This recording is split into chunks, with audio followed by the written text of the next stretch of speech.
So what's up guys, no? Ituturo ko sa inyo kung paano papaganahin yung ating hands-free liftgate. So kapag sinipa natin siya sa ilalim, hindi yan magbubukas, no? So make sure na naka-on yung ating setting sa harap.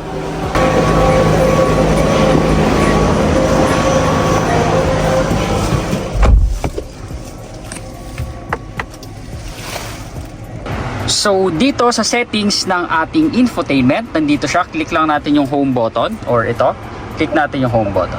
So pagdating dito sa home button, punta lang kayo ng vehicle settings.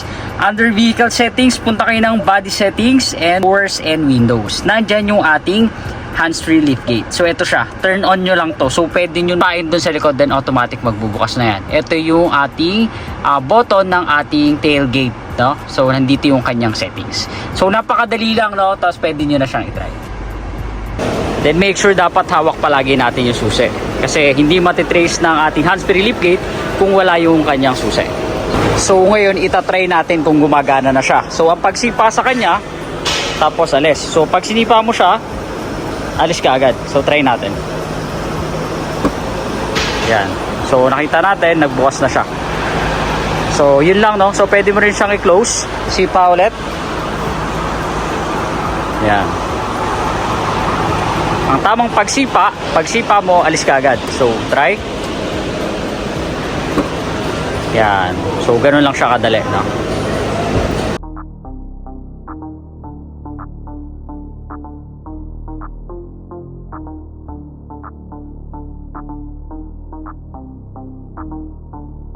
So yun lang mga 4D, no? Maraming salamat. Sana umabot ka sa video na to at sana nasolusyonan ko yung problema mo sa yung hands-free liftgate.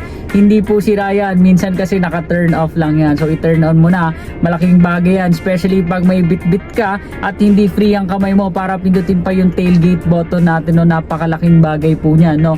So don't forget to like, share, and subscribe para lagi kang updated sa mga nilalabas nating 4 tips. At huwag kalimutan mag-iwan ng thumbs up, no? Para lagi para ganahan tayong gumawa ng maraming videos regarding dito sa Ford next generation vehicle, no?